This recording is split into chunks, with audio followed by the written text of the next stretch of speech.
How you going, guys? Curtis from Cutting Edge Engineering. Today's job, we have an ejector cylinder rod out of a 657 scraper in for a pretty serious repair. So as you can see, the end of the rod is completely broken away from the outer tube. It has also stretched the inner hydraulic pipe and broken the weld on the end of that. So there are two ejector cylinders on a 657, and what they are used for is to push the ejector door, which will push the material out of the scraper bowl. Once it's pushed out the load, it will then retract the ejector door back into position. So these are a little bit more complex in the way they function compared to a conventional hydraulic cylinder. These function by oil being passed through the rod eye to extend or retract the cylinder, but on a conventional one, the oil flows through the barrel end. And because this is a double-acting telescopic cylinder, which requires hydraulic pressure to both extend and retract, making sure the oil circuits are perfect is critical for the cylinder to function correctly. So no pressure. Yeah, right. So if you want to see a more in-depth explanation as to how these cylinders work, we do have an older video where we explain that a little bit further. So we'll leave a link in the description below. So as you can see, looking at the damage, there is about a 12mm gap there. There is no material missing. It was simply the hydraulic pressure being applied to the cylinder that has stretched out the inner tube and opened it up. And the end of the tube does look pretty deformed, but that probably happened when the cylinder finally broke and the hydraulic pressure tried to tear it off. So when we get this apart, it's going to be interesting to have a good look at the way that crack has formed to see if there's any explanation as to how it failed and see if there's any other damage inside. So the first thing I'm going to do is cut the end of this tube off so we can remove the end of the rod.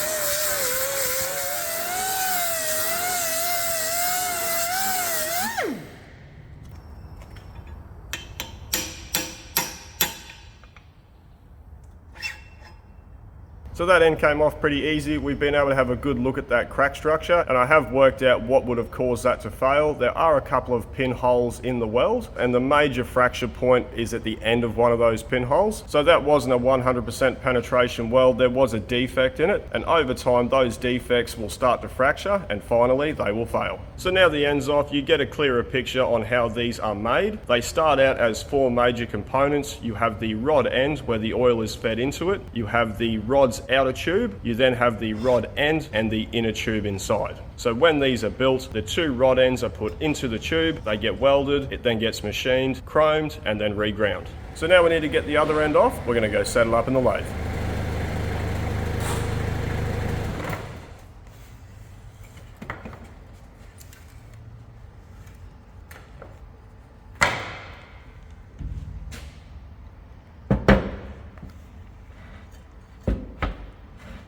So before I set it up in the lathe, I do need to locate the end of the spigot for the rod eye. So I'm going to take a measurement down the inside of the tube. I will find the face of the spigot, and then I will transfer that measurement to the outside of the tube.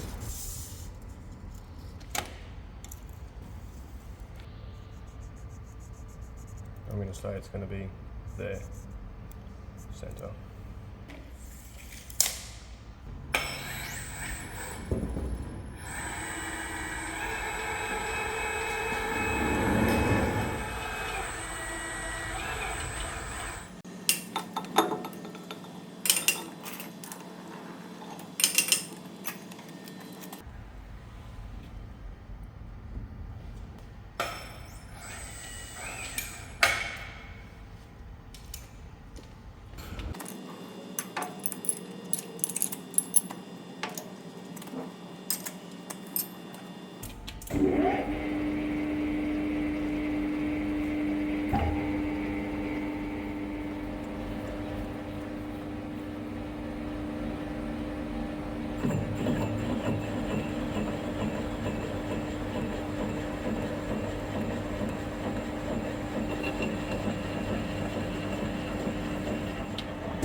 Right, so I'm just going to re-drill the center in the end of the rod. It does look like that hole has a bit of a dint in it, which will be giving it a bit of a misalignment. So I'll re-drill that. I'll then put the live center back against it and reset our steady rest so everything's in perfect alignment.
Now we've got that set up, we're going to start machining where the weld joint should be so we can find the spigot that goes into the tube.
Righto, so we've machined down to the top of the spigot, we've exposed where the two parts are joined. Now we need to separate them, so we're going to take it out of the lathe and get them apart.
So this doesn't look like it's factory, it looks like it has been repaired, but there were no telltale signs that anyone else had ever repaired this component. Some of these components aren't made by the OEM, they get a second company to manufacture parts for them. So even though this doesn't look factory, it definitely could be an original part, but we're definitely not going to be reusing this piece of tube because of how out of shape this is. It's not worth repairing, we're just going to replace it. So now I'm going to get this piece of tube, cut off the rod eye.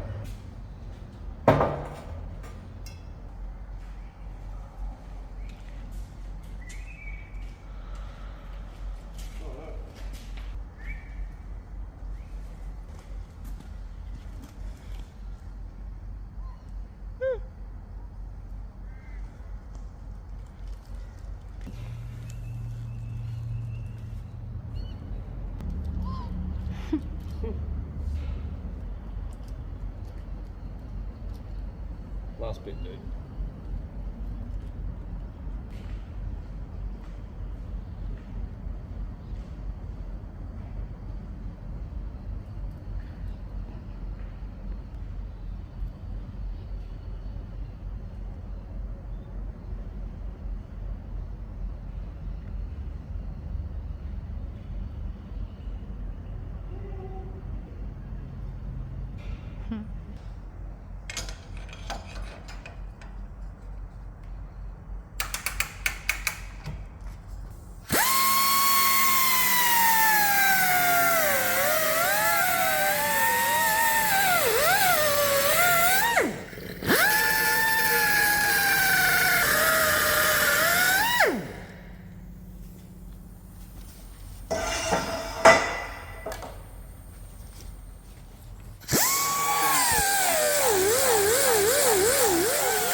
Righto guys, so that's our cylinder rod completely disassembled. We're going to be keeping our two rod ends and the outer tube, but we're going to be remaking the inner tube. And the material we're going to be using is a piece of 1 3/4 by 1 1/4 hone tube. Unfortunately, the hydraulic pipe size that we needed is no longer available, so this is slightly oversized on each end. We'll just have to turn it down.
So now we've got both ends of our tube machine. Before we press that into shape, I'm going to change my 3-jaw out to my 4-jaw so we can set up the rod height.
Now I'm going to dial in the rod eye. I need to make sure I get that centered and running true. And we need to get this set up correctly so it's in alignment for the inner tube.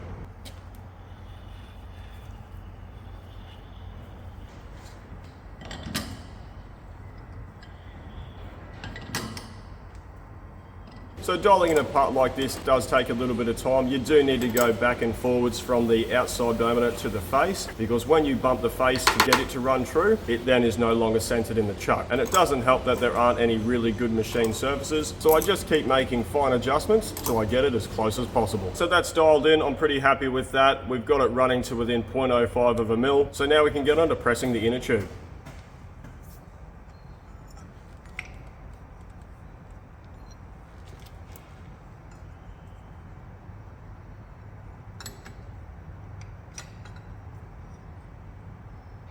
Hey. We need 4 hands.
So getting this tube in alignment has nothing to do with the operation of the cylinder. It is solely so when we go to put the 4 parts back together, we have clearances and we have no interference with the tube going down the rod end or trying to put everything back together.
Righto, so we've got that running to within 0.1 of a mil. That's going to be well within spec to meet up with the center of the rod end. Now that we've got that done, we can tack it in place.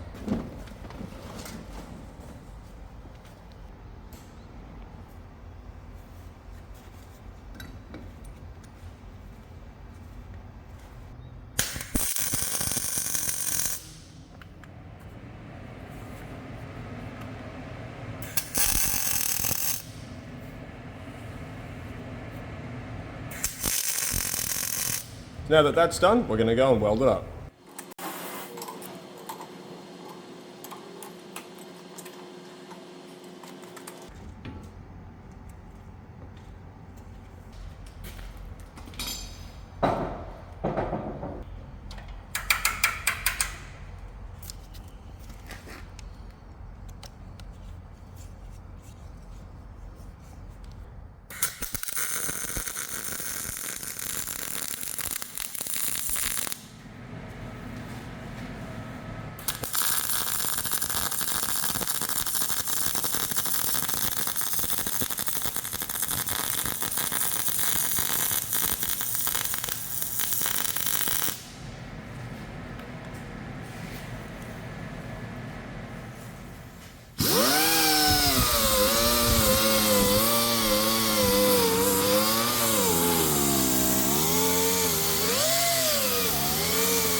Now that that's welded, we can get on to prepping the rod end and the outer tube, ready for everything to be reassembled. So I'm just going to change back to my 3-jaw chuck. That's going to allow the outer tube to go down the spindle, and it's going to make setups a lot faster.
Now that that's done, we can get the end on and get it into alignment.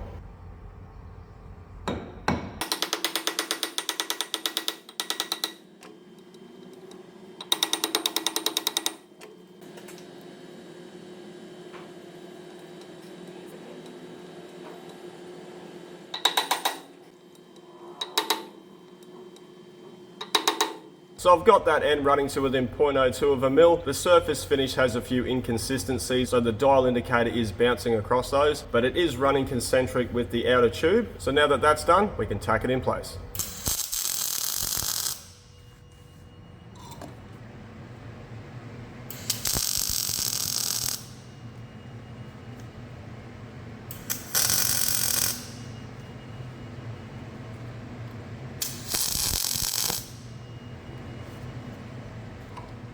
Now that that's done, we're going to get it set up so I can fit the rod eye and the inner tube in place.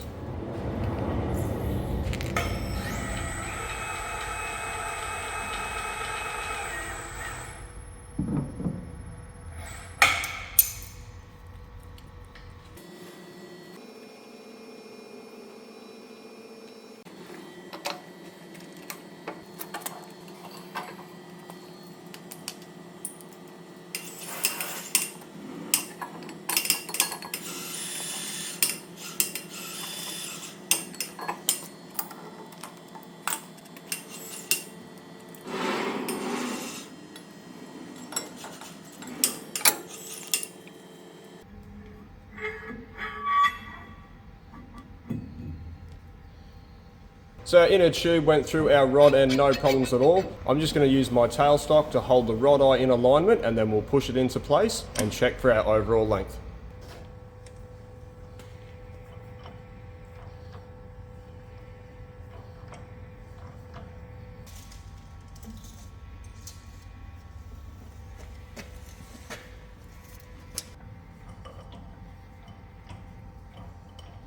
So now that that's assembled and at the correct length, we're going to tack it together and take it out and weld it up.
What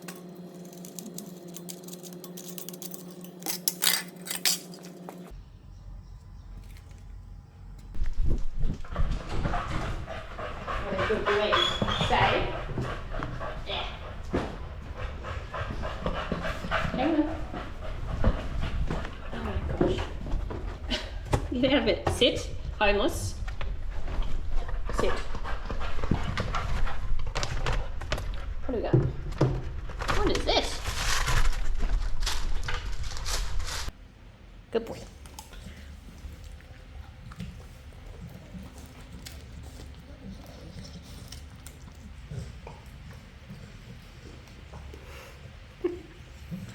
It didn't last long.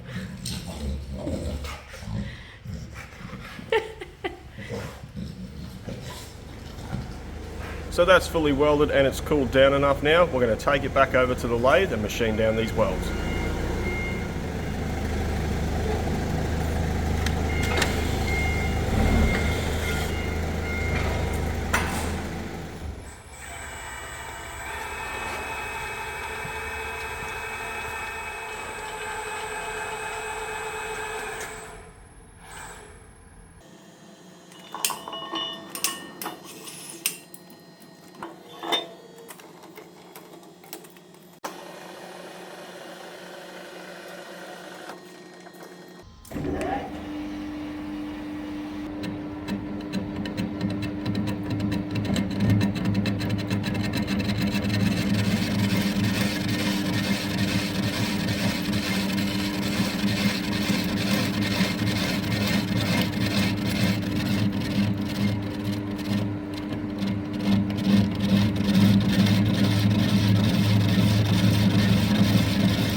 So with the welds machined down, I just need to part this tube to length.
Righto guys, so that's all of our work completed on this ejector rod. We're going to be sending it out to be re-chromed, so they will grind off all the old chrome material, apply a new layer, and then grind it back to spec. Considering the rod was completely broken, for the cost of a day's work and a piece of tube and the re-chroming, this is going to be a significant saving for our customer, because these rods from the OEM are about $17,000. So we hope you enjoyed this video. Thanks for watching.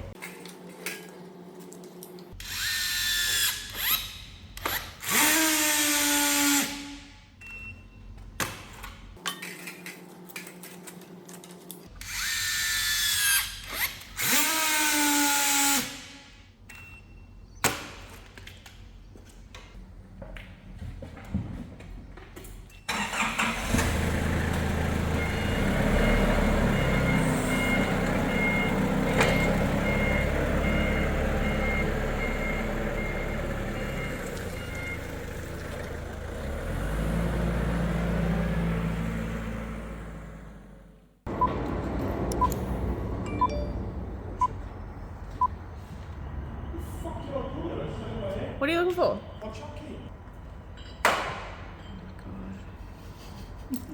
How you going guys? Curtis from Cutting It. Oh wait. Oh my god. That was the shortest intro. Just slow down then. How you going? Oh my god. How you going guys? Ready? So not many shops would attempt... Oh, fuck me. So not many shops would... Oh, fuck, I did it again. Your brain must be going 1,000... There's a hamster in there. I can see Not the a wheel. fucking hamster, it's a monkey with the fucking... So as you can... And... Oh, wait, what do we call that?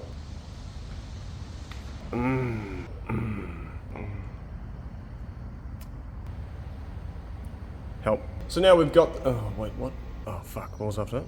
So now we've got our piece of tube... Oh, fuck me, what'd you say? Now that that's done, we can... Oh, wait, what'd you say? So I'm just gonna... Oh, fuck off, train. So that... Just Woosa. No, that's not right either. Just let me say. I'm trying to. Are you ready? Oh my god. Right, so I've got that end running to within...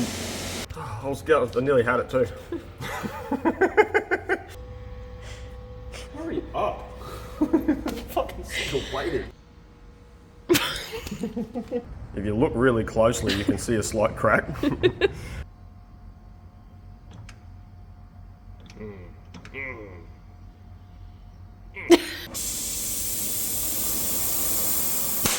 Oh, Jesus Christ.